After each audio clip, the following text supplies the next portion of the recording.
Hello students, I am Neha, your commerce teacher, and now we are moving ahead towards our second chapter, that is change in profit sharing ratio among existing partner. In this video beta we are going to discuss a full fledged question.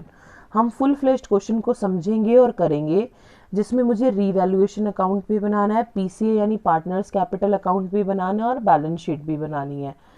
PCA हम कर चुके हैं first chapter में, balance sheet भी से भी आप लोग गो थ्रू हैं।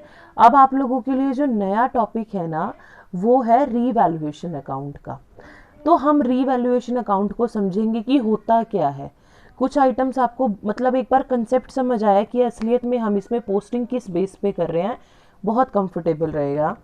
रीवैल्यूएशन अकाउंट हमारा दो वर्ड से मिलके बना है, री वैल्यू, ठीक है ना।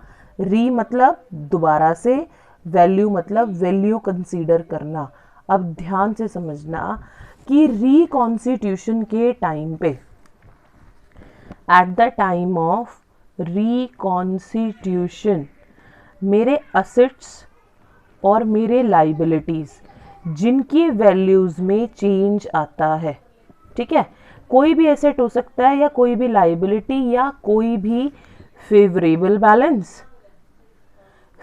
बैलेंस फॉर्म के लिए या कोई भी अनफेवरेबल बैलेंस फॉर्म के लिए।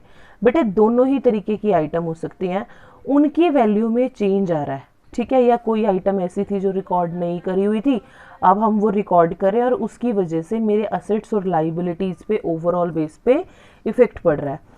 तो हम जो चेंज्ड वैल्यू होती है, बड़े ध्यान से देखना, सिर्फ चेंज्ड वैल्यू को, किस वैल्यू को, चेंज्ड वैल्यू को, ध्यान से देखो दोबारा से, चेंज्ड वैल्यू को हम कहाँ रिकॉर्ड करते हैं, रीवैल्यूएशन अकाउंट में। तो समझ आया, री वैल्यू मतलब जो असेट्स और जो लाइबिलिटीज की वैल्यू दोबारा से कंसीडर की गई है और उनमें जो चेंज आया है, हम यहाँ पे उस चेंज को रिकॉर्ड करेंगे। क्लियर। अब बेसिक फॉर्मेट देखो, बेसिक इसका फंडा क्या है। रीवैल्यूएशन अकाउंट हम फॉर्म्स व्यू से बनाते हैं। Always we are going to prepare revaluation account for form scenario. उसका रीजन क्या है, क्योंकि फॉर्म चेक करती है अपने असेट्स और लाइबिलिटीज को, ठीक है। अब क्रेडिट साइड में फॉर्म अपनी इनकम लिखेगी या अपने फेवरेबल बैलेंसेस लिखेगी। डेबिट साइड में फर्म अपने एक्सपेंसेस देगी या अपने अनफेवरेबल एक्सपेंसेस लिखेगी, अनफेवरेबल जो भी आइटम्स इनकम रहेंगी वो लिखेगी। अब पहली चीज मैंने क्रेडिट में क्या लिखी है, increase in the value of asset. कैसे, मान के चलो कोई एसेट आपने पहले रिकॉर्ड किया हुआ है, बुक वैल्यू है उसकी 1 लाख रुपए की। अब आपने जब आपकी फर्म रिकॉन्स्टिट्यूट हुई, रीवैल्यू हुई, उस असेट की वैल्यू 2 लाख रुपए हो गई है, 1 लाख रुपए इंक्रीज हो गया ना। उस इंक्रीज्ड वैल्यू को हम सिर्फ 1 लाख रुपए को हम यहाँ लिख देंगे। या आपकी लाइबिलिटीज की वैल्यू कम हो जाए। अच्छा, लाइबिलिटी की वैल्यू कैसे कम हो सकती है, मान के चलो आपकी क्रेडिटर्स हैं, आपने उन्हें पेमेंट करने थे 80,000 रुपीज़, बाय एनी हाउ किसी भी तरीके से कुछ भी लगाओ, अब आपको सिर्फ 50,000 रुपीज़ देने हैं। तो कितने रुपीज़ की लाइबिलिटी आपकी डिक्रीज हुई, सोचो। 80 देने थे, अब कितने देने हैं, 50 देने हैं, तो 30,000 रुपीज़ आपके यहाँ आ जाएंगे।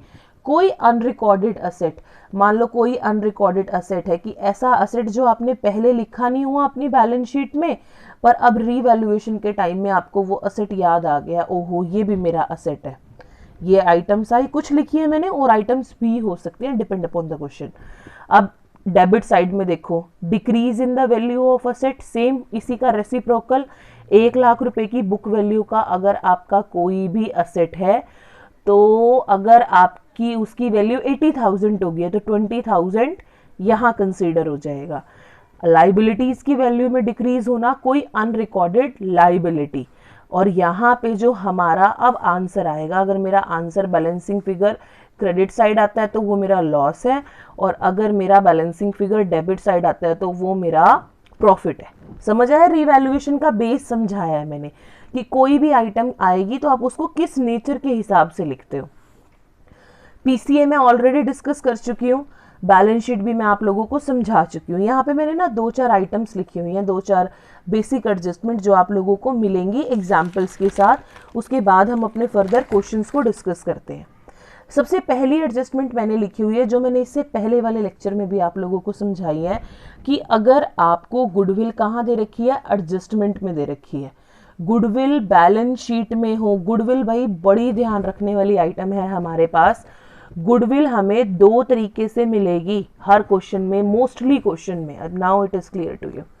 हाँ, गुडविल हमें 2 तरीके से मिलेंगी। पहली गुडविल मिलेगी आपको बैलेंस शीट में असेट साइड, वो गुडविल होगी आपकी परचेज्ड गुडविल। वो कौन सी गुडविल होगी आपकी, परचेज्ड गुडविल। उसको हम क्या करते हैं, हम उसे राइट ऑफ करते हैं। हम उसे क्या करते हैं, राइट ऑफ। ओल्ड पार्टनर्स, बार बार मैं ये कंसेप्ट आपको रिपीट कराती हूँ, old partner in old ratio. यहाँ पे ना मेरा एक रीजन है ओल्ड पार्टनर लिखने का। वो रीजन मतलब ये है कि ये कंसेप्ट अगर आप ओल्ड पार्टनर से समझोगे ना, एडमिशन के चैप्टर में भी हेल्प करेगा, रिटायरमेंट में भी हेल्प करेगा। अदरवाइज जिस बच्चे को ओल्ड से थोड़ा सा ये हो कि मैम ओल्ड क्यों बोल रहे हैं, आप यूं भी समझ सकते हो कि पार्टनर्स, एग्जिस्टिंग पार्टनर्स, इस चैप्टर के लिए एग्जिस्टिंग पार्टनर्स वर्ड भी यूज कर सकते हो, but although I prefer old partners. Next हमारी एक गुडविल यहाँ आई। दूसरी गुडविल हमारे पास कहाँ से मिलती है, एडजस्टमेंट में। दूसरी गुडविल हमें कौन सी मिलती है, एडजस्टमेंट में। याद करो क्या बोला मैंने इससे पहले वाले लेक्चर में, एडजस्टमेंट वाली गुडविल मेरी कौन सी होती है, सेल्फ जनरेटेड गुडविल। कौन सी होती है, सेल्फ जनरेटेड गुडविल। अब गुडविल की थ्योरी के लेक्चर में ये चीज क्लियर हो चुकी है कि self generated goodwill is not going to record in the books according to the rules and laws. तो अब हम क्या करेंगे, हम इस गुडविल की एक एडजस्टमेंट एंट्री पास करते हैं, जिसको मैंने क्या नाम दिया है, मैंने गोल्डन एंट्री। क्या नाम दिया है, गोल्डन एंट्री, जिसका हमारा फॉर्मेट क्या है, gaining partner capital account debit to sacrificing partner. ठीक है, गेनिंग और सेक्रीफाइस कैसे निकालता है ये भी मैं आप लोगों को सिखा चुकी हूँ। गुडविल के साथ अगर कोई और आइटम ऐसी है जो मुझे पीसीए में डिस्ट्रीब्यूट नहीं करनी, उसको भी हम इसमें ऐड कर देंगे। ये भी हम पिछला पॉइंट अपनी पिछली वीडियोस में कर चुके हैं। ध्यान से हर वीडियो देखो और आप लोग बेटे अपने नोट्स जरूर बनाओ अपनी लैंग्वेज में। वैसे मेरी कोशिश रहती है कि मैं आपको नोट्स फॉर्म में समझाऊं ताकि आप लोगों को बहुत हेल्प मिले, पर फिर भी कोई पॉइंट आपको ऐसा लगता है कि आपको लिखना चाहिए तो उसको डैमली लिखो ही लिखो, it will help you a lot. तो पहली एडजस्टमेंट मैंने आपको समझा दी गुडविल की। अब दूसरा सबसे इंपॉर्टेंट पॉइंट, 2 रिजर्व समझाए हैं मैंने आपको, अभी तक 2 वीडियोस मिली हैं। एक वीडियो मिली आपको इन्वेस्टमेंट फ्लक्चुएशन रिजर्व की, और दूसरी वीडियो आपको कौन सी मिली है, वर्कमैन कंपनसेशन रिजर्व की। हमने दोनों को डिस्ट्रीब्यूट किया है। अब तीसरा फंड मेरा क्या है, एम्प्लॉय प्रोविडेंट फंड, जो आप लोगों को मिलेगा। इसके आगे मैंने क्या लिखा हुआ है कि move as it is in the next year balance sheet.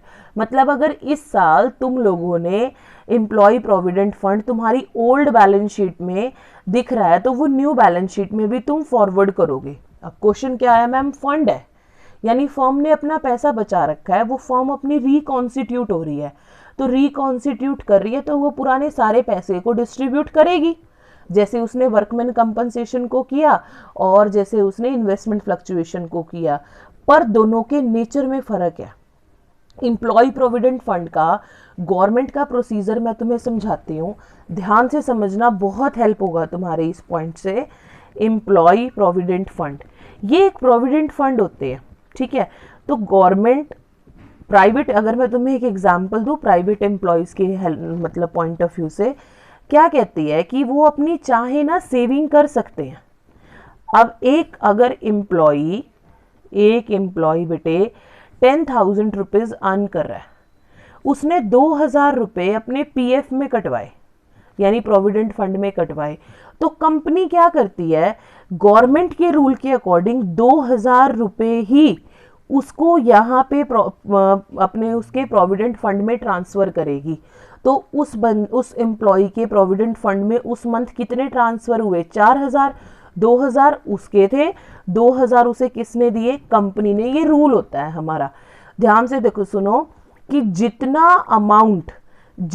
Amount वो पर्सन अपने आप से प्रोविडेंट फंड में डिपॉजिट करा रहा है, सेम उतना ही अमाउंट कंपनी भी डिपॉजिट कराती है उसके प्रोविडेंट फंड में। अब इसमें ये 4,000, तो कंपनी ना इस पैसे को जमा करवाने के लिए ऑलरेडी एक फंड बना लेती है इस पैसे को सेव करने के लिए, और उस फंड को बोला जाता है एम्प्लॉय प्रोविडेंट फंड, कि मुझे आने वाले टाइम में भाई एम्प्लॉयज को प्रोविडेंट फंड का पैसा तो देना ही है, मैं यहां से ट्रांसफर कर दूंगी।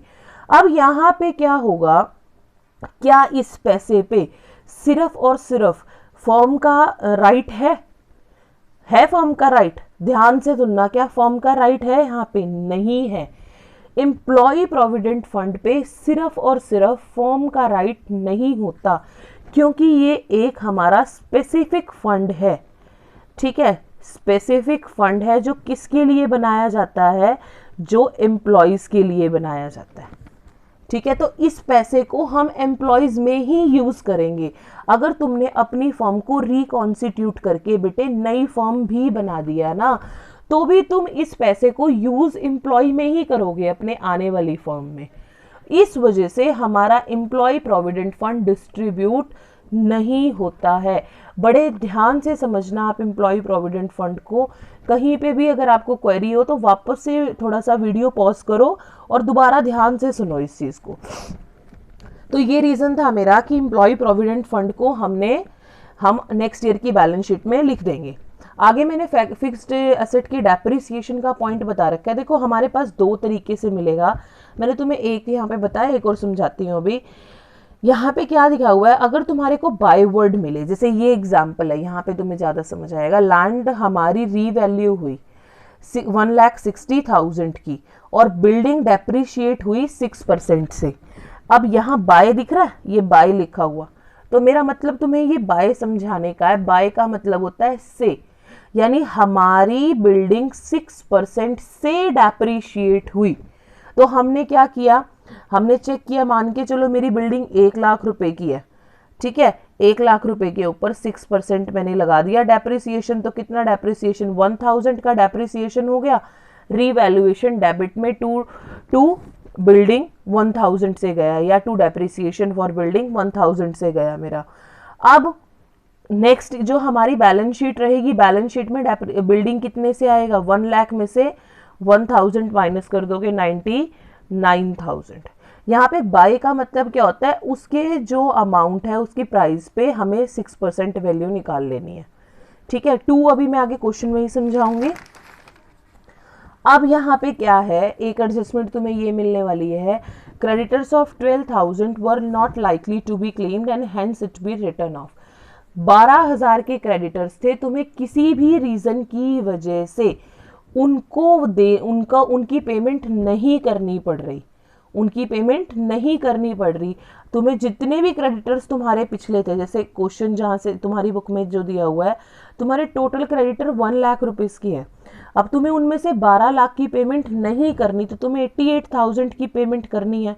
तो जो नई बैलेंस शीट तुम बनाओगे उसमें कितना अमाउंट लिखोगे क्रेडिटर्स का, 88,000, और रीवैल्यूएशन क्रेडिट में कितना आ जाएगा, 12,000, क्योंकि हमारा प्रॉफिट है।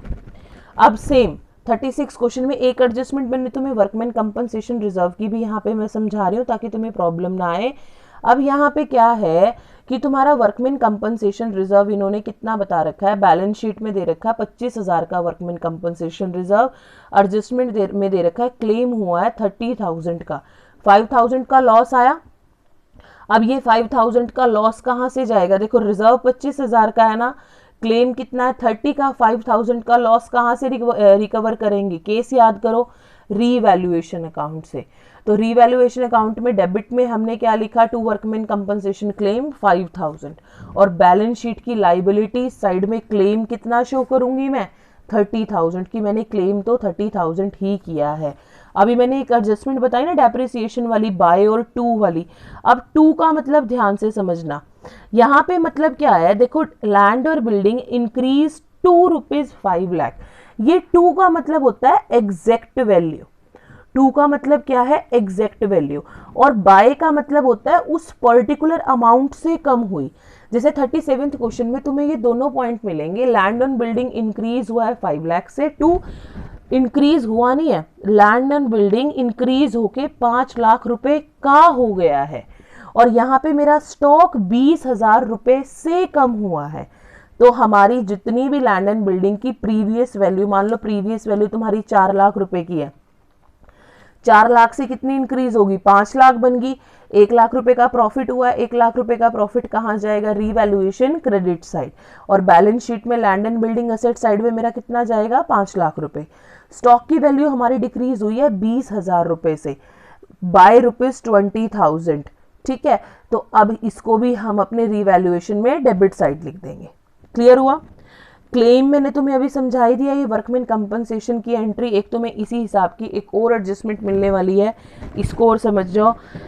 मेरे पास रिजर्व कितना है 70,000, क्लेम कितना आया मेरे पास 30,000, बचा कितना 40,000, 40,000 कहाँ डिस्ट्रीब्यूट होगा, पार्टनर्स कैपिटल अकाउंट में। किस रेशो में, 40,000 को डिस्ट्रीब्यूट करेंगे ओल्ड रेशो में, और बैलेंस शीट में लाइबिलिटी साइड क्लेम कितना शो करूंगी मैं, 30,000 का। क्लियर। अब हम एक चीज और पढ़ते हैं, एक एडजस्टमेंट तुम्हें ये मिलने वाली है, ठीक है, इसमें सिर्फ तुम कंफ्यूज हो जाओगे।